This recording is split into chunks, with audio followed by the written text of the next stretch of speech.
What a year for the good and the bad.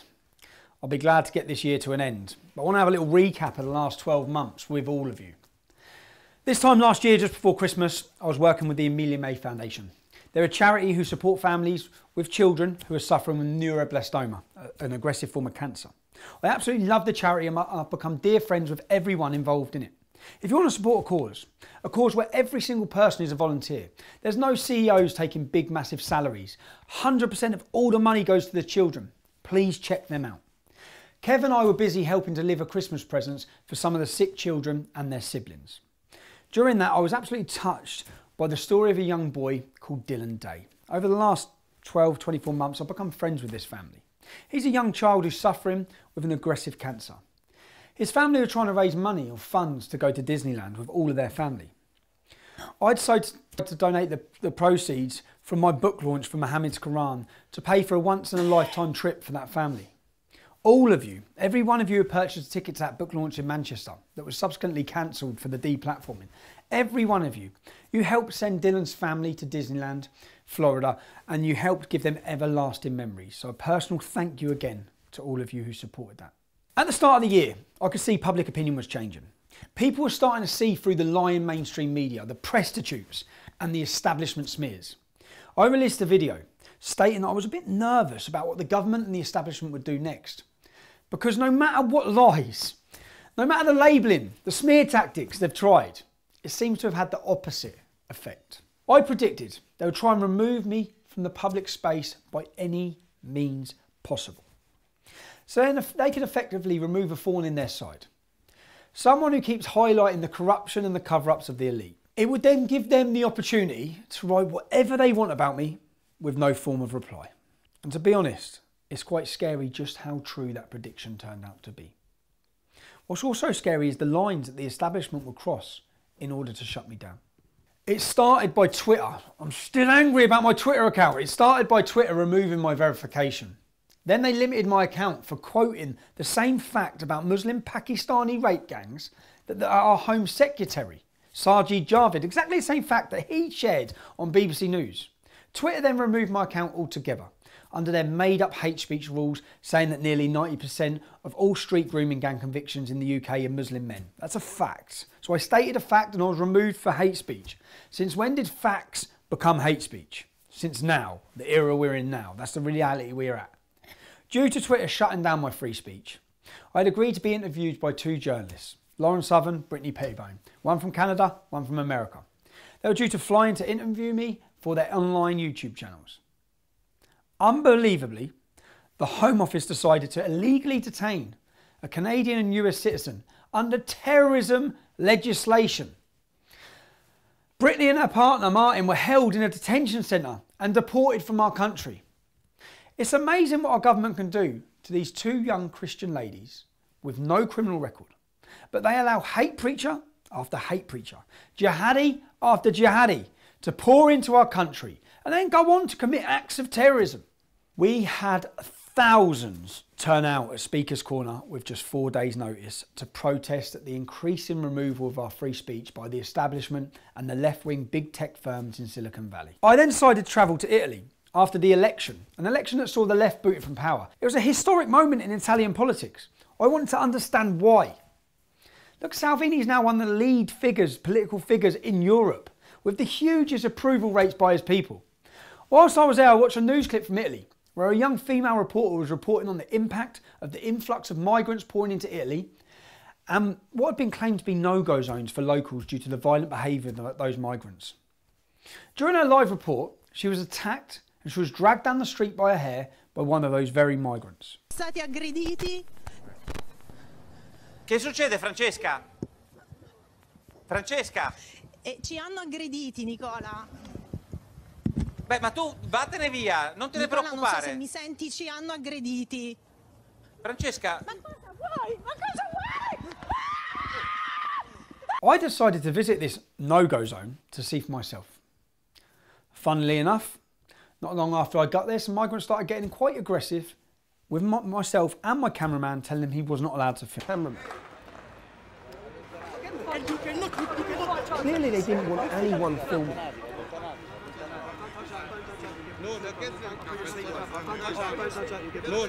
He became very aggressive, and at one point he turned around to me with his hand in the air shouting he would kill me. Keep your life. I will keep my life. You're not going to take my fucking life. Well, you think you're going to take my fucking life? Take my fucking life. Right. And you cannot. You cannot. You see that? And you cannot.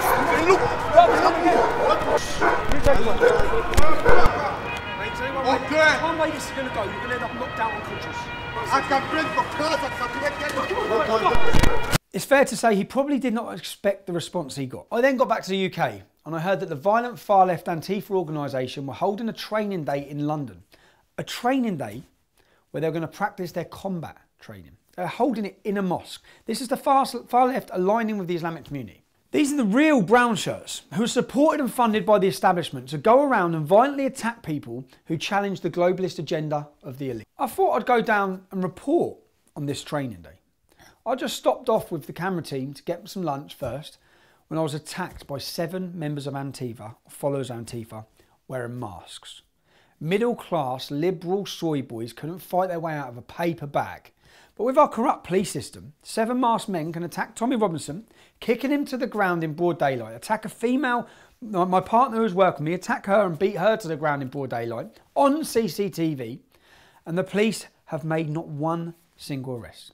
I've provided the police with hundreds of online threats to murder me, to murder my family, to rape my family. They've not made one arrest. Someone says something mean on Twitter about Islam, and their doors are kicked off the next day. The two-tier policing system is there for everyone to view. Now, since I started my activism in 2009, I've been raising the alarm about this rape jihad phenomenon that is pretty much in every major town and city in our country. When we started raising this topic, we were slapped down with the racist tag. They said we were just fear-mongering. When Andrew Norfolk of the Times finally plucked up the courage to print what they all knew was happening, these journalists knew it was happening, he wins an award for courageous journalism. He actually states on a video that he knew for a long time that this was going on with these children. He never reported it, he knew. But in the end he had to. Because he had to take it back from the far right being us. Ordinary fathers, ordinary family members who are fed up of watching our girls be abused in our towns and cities. He actually quotes that he was taking it back from us who were spreading fear through our demonstrations. I said to myself, when I get back to Leeds, I'm going to check. And if these 9 men are Muslim names, then I've got to get over my fear that this is a story it's impossible to cover because it is the far right's dream story. Innocent white girls, evil, dark-skinned men. How do you cover that? That's the only reason he reported on it. I first mentioned these Muslim grooming gangs in a public demonstration in an EDL demo in 2010. You can watch it on YouTube, EDL demo in Leicester. Islamic militant Muslim gangs peddling heroin, taking liberties in our towns and cities, taking liberties with our fucking youth, taking liberties with fucking non-Muslim youth, non-Muslim girls, raping, pimping, beating, abusing our whole system. This is a year before the Times published this so-called expose on Muslim grooming gangs in 2011. Clearly, you need to come from a certain background or have been to a certain school to be a courageous journalist. If you try to expose the biggest scandal in decades and happen to come from a rough and ready background or school, then all the media elites will just call you a nasty little racist who's whipping up fear. In May this year, I went to report on yet another Muslim rape gang trial. These gangs have been allowed to operate for years due to the fear of the police, the social services and the councils, their fear of rocking the multicultural love boat. Like all of these cases, there were reporting restrictions that the true horrors of what's happening to these children, the true horrors could not be in the newspapers every single day for the length of the trial. This is a calculated tactic. These trials are going on all over the country, and Joe Blogg's public would be reading these horrors every single day. It would wake a lot of people up to what's going on with the globalist no border bullshit and the fact that we're importing third world alien cultures and treatment of women into Britain. It was on the 24th of May in Leeds that the establishment believed they could cross every line possible in order to silence me once and for all. I did not say anything that was not already in the public domain that day. The entire world ended up witnessing. The state whisked me from the street on a trumped up breach of the peace charge. They refused me access to my own legal advice. They did not follow any of the correct legal procedures. They put me through a kangaroo court within 5 hours from my arrest. Within 5 hours of my arrest, I was convicted of contempt of court without even being asked to plead guilty or not guilty. I was convicted of contempt of court and taken to prison for 13 months. The establishment were that arrogant. They thought they could put a blanket reporting restriction on my incarceration, effectively making it illegal for anyone to publish what they'd done to me. The fact that journalists from outside of the UK reported on what was happening just exposed the levels this corrupt government had gone to persecute me. During my sentence, they physically and mentally tortured me. They tried to have me killed. They moved me from the safety of Hull Prison to Onley. HMP Onley has the largest Muslim population of any CCAT prison in this country. They held me against my categorisation. Due to letters from Lord Pearson and due to the Free Tommy movement, I believe, the letters from Lord Pearson saying he would privately prosecute the prison minister should any harm come to me during this prison sentence. I was then held on 23.5-hour solitary confinement for months. They effectively starved me by providing me with less than a quarter of my weekly allowance to spend on my food, leading me to losing over 40 pounds in weight. And boy am I putting it back on. My blood test when I was in prison, they showed I was severely malnourished due to living on just 5 tins of tuna a week. Whilst locked up, the state informed me that the police were issuing intelligence warnings to my wife and my mother as they had picked up chatter from known Muslim terrorists that they were plotting to throw acid in their faces. They informed me in the afternoon, but they did not even let me make a phone call home to check my family were okay. Instead, I was left to worry all night in my cell. Eventually, when I was released, I was diagnosed with a form of post-traumatic stress disorder due to the physiological torture at the hands of the state. I'm certain, if it wasn't for the global Free Tommy movement, the establishment would have had manufactured my death in Onley Prison by placing me in a situation whereby the Muslim gangs who effectively run our jails would be given the opportunity to take me out. 100% certain of that. The Free Tommy movement brought a larger spotlight on their treatment of me than they could have ever thought possible. Witnessing it when I come out, it was something to watch, and I know by the people when I was in jail that were telling me about it, it was massive. I can honestly not thank every one of you enough. Whether you shared the articles, whether you shared the videos, whether you attended the demonstrations, or you helped raise funds for my legal defence. I could not believe that over 30,000 people, with a week's notice, they marched on Downing Street to demand the end to the persecution and to demand my freedom. This is every single one of you that supported that movement. You were justified when the Court of Appeal eventually quashed my conviction, as Judge Marson had not followed any of court rules that day, any of the calls that would ensure a fair trial. In the words of the highest judge in our land, it was a completely flawed trial, a prejudiced trial. I've never received an apology from any of those lying so-called journalists. Prostitutes is the best reference for them. None of those lying journalists in the press who were queuing up to rejoice in the fact that I deserved to be in prison. Not one of them bothered to even ask for the court transcripts. If they would have done, it would have showed them that there were serious wrongdoings in this trial. They all just wrote hit piece after hit piece, whether it be the BBC or Channel 4, video after video on why Tommy Robinson deserves to be in jail. When it's quashed and proved wrong, silence. 3 months after my original imprisonment, the establishment kept putting my retrial date back, insisting that they were not ready. They were ready in 5 hours, but they're not ready months later. They knew full well I never broke the law, and they did this just to continue the pressure on me mentally. They eventually had to agree to a date, as my legal team were insisting on it being thrown out. When I went to the Old Bailey for the retrial, I prepared my witness statement, and I submitted it the night before detailing everything they had done wrong, and that I had followed the letter of the guidance for contempt of court, which is published on the judiciary's website. Having read my statement, the judge said there were more questions that need to be answered. It was not straightforward, and he did not feel comfortable. This is the lead judge of the Old Bailey. He did not feel comfortable hearing the trial. He referred the case to be reviewed back again to the Attorney General to see if there's actually a case to answer. I've expected this to be thrown out. 2 weeks before Christmas, I received an email from the Attorney General's office just reminding me that they're still reviewing my case. Just so I don't have a comfortable Christmas, we still might be bringing you back to prosecute. I believe this is to prolong the uncertainty and to cause worry to me and my family. It was one of the best moments in my life. I know it's mad to say, but when I turned up to that court that day at the Old Bailey to see thousands of you had taken a day off work and turned out at 9 o'clock in the morning on a Tuesday outside the Old Bailey to support me, It was an immense moment. Owen Benjamin, your song, blaring. I'll remember that moment for the rest of my life. So thank you. If you took the time, you spent your money and you travelled to support me, special thank you. Then we had the Soldier X, I Am Soldier X campaign, where I stopped at a service station and I had my photo taken with some young army recruits. And then the Muslim Council of Britain, an extremist, radical Muslim organisation, put pressure on the army.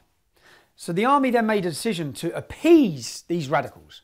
The Muslim Council of Britain, who signed a declaration to say that British armed forces are legitimate targets for jihad and suicide bombings. That's the organisation who the army, not the average person in the army, but the hierarchy, the politicians, which is who they are, at the top. They decided to dismiss one of those young men who had their photo taken with me. We then launched a campaign, or every one of you supported the campaign. Pictures were put up called I Am Soldier X.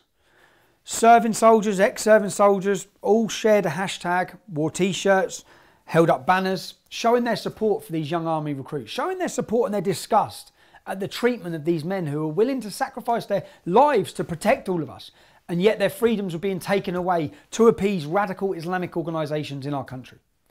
Thanks to that pressure, thanks to over 200,000 of you signed a petition, which I delivered at 10 Downing Street on your behalf, the army backtracked. That young boy who had been told he was being dismissed is back in training now. He's serving right now, which is all that he wanted to do. So again, it was a huge victory and it was a great moment for all of us as a movement. So a special thank you to every one of you who took time to support that campaign. Then comes the next stage of the establishment trying to finish me. I'm able to produce videos for you. I'm able to hire a team. I have a full-time team. We're able to travel from different towns and even different countries to bring you videos because you support me. People sign up and they support me on tommyrobinson.online and they donate to me monthly, which enables me to plan my future. 70% of those donations come through PayPal. PayPal then closed me. They completely shut me down with no justification or no reason given. This was more pressure from the establishment to remove a thorn in their side. And that did affect me big time. I'm still struggling now. 70% of our monthly income was gone. This was just the next phase. And this has continued then. Even recently, you've just seen in the last few weeks, the newspapers have been running stories how my ability to campaign or get donations monthly was also taken offline recently by another organisation. This is the future. The future for us is the attack and the attempts of deplatforming. It's gone from trying to limit protests on the street, trying to stop us protesting on the street, deplatforming us at universities. None of these tactics have worked. In fact, we've continued to grow and grow and grow. The voice has got louder. To then imprison me hasn't worked. Now they want to take away my ability to even make videos for you. There's one thing the establishment will hate. And they hate a voice making noise. They hate opposition. But what they will really hate is political opposition. And they can sense by my involvement recently with Gerard Batten. Gerard has took a lot of flack, and I say a special thank you to Gerard. A special thank you to Lord Pearson. A special thank you to everyone in UKIP. Gerard took a lot of flack by appointing me as an advisor on prison reform. Who better? I've been in 7 prisons. I've spent time in prisons.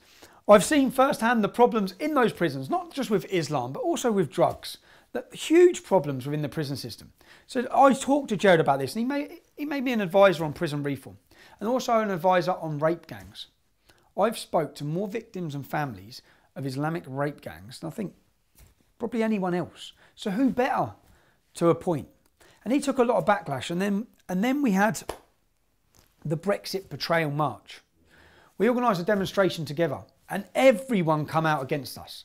The media, the far left, Muslim organisations, but what we didn't expect was people who are supposed to be on our own side jumping on the bandwagon as well.